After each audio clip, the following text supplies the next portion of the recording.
आज की वीडियो में हम देखने वाले हैं HTML के बेसिक कोड। जो सिंपल कोड्स होते हैं किस टाइप से काम करते हैं, उनकी हेडिंग वगैरह क्या होती है, वो पूरा अपन इस वीडियो में देखेंगे। तो सबसे पहले हम अपने HTML का बेसिक स्ट्रक्चर बना लेते हैं। तो बेसिक स्ट्रक्चर में हमने आपको क्या बताया था कि सबसे पहले हम HTML को लिखते हैं, ओपन करते हैं, यानी कि फिर हम क्या करते हैं HTML को क्लोज कर देते हैं।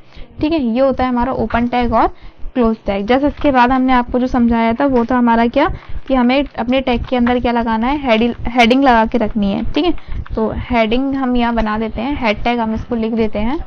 हेड टैग को हमने ओपन किया और क्लोज कर दिया।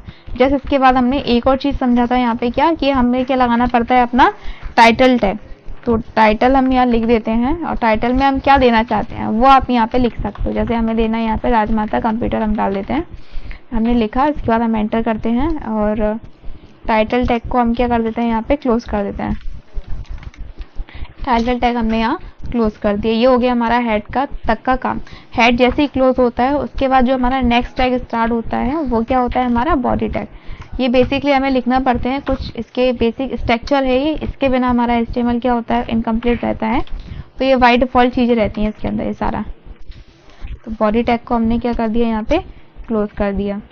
ठीक है, जस्ट इसके बाद जो हमारा अगला है, अब हमें जो भी इसमें लिखना है बेसिक कोड्स हम लगाएंगे, वो सारे कोड्स हम कहाँ लगाते हैं, अपना यहाँ पे लगाएंगे। कहाँ पे, बॉडी टैग ओपन और क्लोज के बीच में।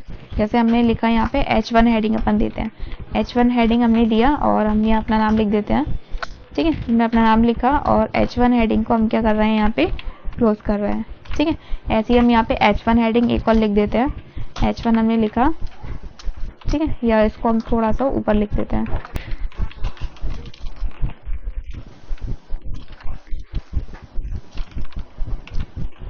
तो हमने H1 हेडिंग ऊपर लिखा और फिर H1 हेडिंग को ही हमने रिपीट कर दिया। जैसे इसके बाद हमें कुछ और लिखना है, जैसे हम यहाँ लिखना चाहते हैं H2 में। ठीक है, H2 में हमें क्या लिखना है, यहाँ पे कंप्यूटर क्लास हम लिख देते हैं। कंप्यूटर क्लास हमने लिखा। जैसे हम कंप्यूटर क्लास लिखते हैं और उसके बाद हम क्या करते हैं, यहाँ पे अपनी H2 हेडिंग जो होती है उसे हम कर देते हैं यहाँ से क्लोज। जैसे हमने क्लोज किया तो ये हमारी बन गई क्या, H2 हेडिंग। अब आपको हमने बताया था इसको सेव कैसे करना था। तो सेव करने के लिए हम कहाँ गए थे, फाइल सेक्शन के पास, और सेव पे हमने क्लिक किया था। उसके बाद हम डेस्कटॉप पे गए थे। डेस्कटॉप पे जो भी आपको फोल्डर चाहिए उस फोल्डर में आप अपनी फाइल को सेव कर सकते हो। फाइल का आप जो भी नाम डालो वो आप अपनी फाइल का नाम यहाँ लिख देना। हमने यहाँ फाइल का नाम 2 रख दिया, .html ये हमें लिखना है। और जैसे इसके बाद UTF ऑल फाइल हम यहाँ कर देंगे। ऑल फाइल करने के बाद हम इसको सेव करते हैं। इतना हमें करना है। अपनी फाइल को मिनिमाइज करेंगे और आपकी फाइल ये आ गई। इस फाइल पर हमें ये करना है, राइट क्लिक करके ओपन। जैसे हम ओपन करते हैं और आप देख सकते हो ये स्क्रीन पे आपके सामने आ गया। तो यहाँ हमने सेंटर का नाम लिखा था, हेडिंग पे ऊपर आ गया। ठीक है, H1 हेडिंग में ये था और H1 हेडिंग में भी ये था और H2 में हमने क्या लिखा था, यहाँ कोर्स लिखा हुआ था। तो कोर्सेज की लिस्ट यहाँ आ गई। ठीक है, जस्ट इसके बाद हमें क्या करना है, हमारी नोटपैड की फाइल पे वापस जाना है। तो ये था हमारा H2 हेडिंग। इसी के बाद इसमें हम लगाते हैं H3। फिर आप क्या करोगे, इसमें इसको आप क्लोज भी कर देना। ठीक है, जैसे ही आप क्लोज करोगे तो ये H3 हेडिंग हो गई। ऐसे ही HTML के अंदर हम टोटल 6 प्रकार की हेडिंग का यूज़ करते हैं। तो इसको एक बार हम बना देते हैं आपके आगे। तो H4 हमने लिखा। H4 में हमें देना है यहाँ पे कोर्सेज के नाम। तो PGDC हमने लिख लिया। अब H4 को हमें क्या करना पड़ेगा, यहाँ से क्लोज भी करना पड़ेगा।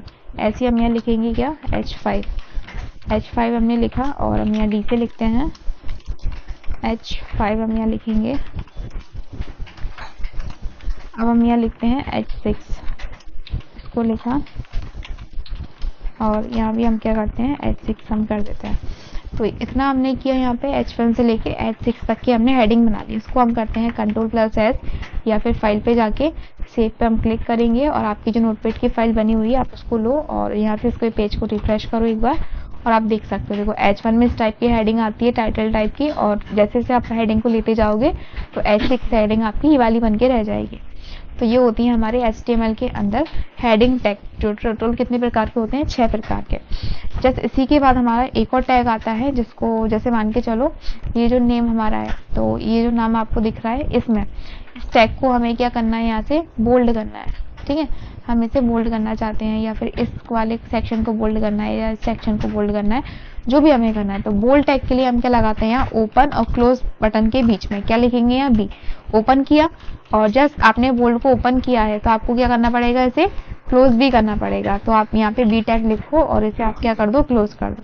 जैसे आप कंट्रोल एस करोगे अपने पेज पे जाओ और आप इसे रिफ्रेश करके देख सकते हो।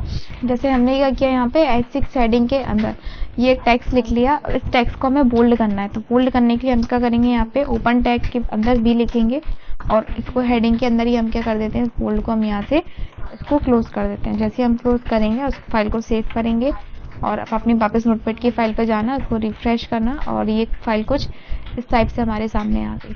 ठीक है, तो ये होता है हमारा यहाँ पे बोल्ड टैग।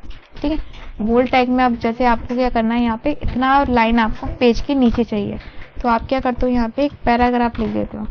पी टैग आप ओपन करके क्लोज कर सकते हो। कंट्रोल एस आप जैसे ही करोगे फिर अपने पेज को आप रिफ्रेश करके देखना। तो जैसे आप रिफ्रेश करते हो तो क्या हुआ, उस फ़ॉन्ट के बाद क्या हुआ, आपकी लाइन नीचे अपने आप ट्रैक हो गई। तो ये होता है बेसिकली पैराग्राफ को लेना। और इसी के बाद अगर हम इसको H6 से अगर हम इसे यहाँ पे H4 कर देते हैं और आप चेंजेस देख सकते हो इसके अंदर क्या आ जाएगा। जैसे हम इसको सेव करते हैं, रिफ्रेश करेंगे और पेज को रिफ्रेश करके देखते हैं तो देखो इसका साइज क्या हो, थोड़ा सा इंक्रीज हो गया। तो वैसे ही आपको करना है यहाँ पे सेम। अब हम दोबारा से इस फाइल को खोलते हैं। तो ये था हमारा बोल्ड करना। बोल्ड करने के बाद हमारा जो अगला टैग आता है वो है इटैलिक टैग। जैसे आप इटैलिक आप लिखते हो आई टैग ओपन और आई टैग को आपको क्या करना पड़ेगा, यहाँ पे क्लोज भी करना पड़ेगा। आप आई यहाँ पे क्लोज करोगे, ये आ गया। कंट्रोल प्लस एस आप करते हो और जैसे ही आप अपनी फाइल को खोलोगे यहाँ पे इंटरनेट वाली फाइल को, तो आप इसको पेज को रिफ्रेश करके देखना। तो देखो आपके वर्ड्स क्या होगा, थोड़े से तिरछे हो गए। तो ये होता है italic tag. Just italic tag के बाद हमारा जो अगला टैग आता है वो होता है अंडरलाइन करने के लिए। तो आपको ओपन के अंदर क्या लिखना है, यू लिखना है। ठीक है, इतना आप कर लेते हो और उसी के बाद आएगा आपका कौन सा, यहाँ पे स्लैश करके यू, ये आपने लिखा।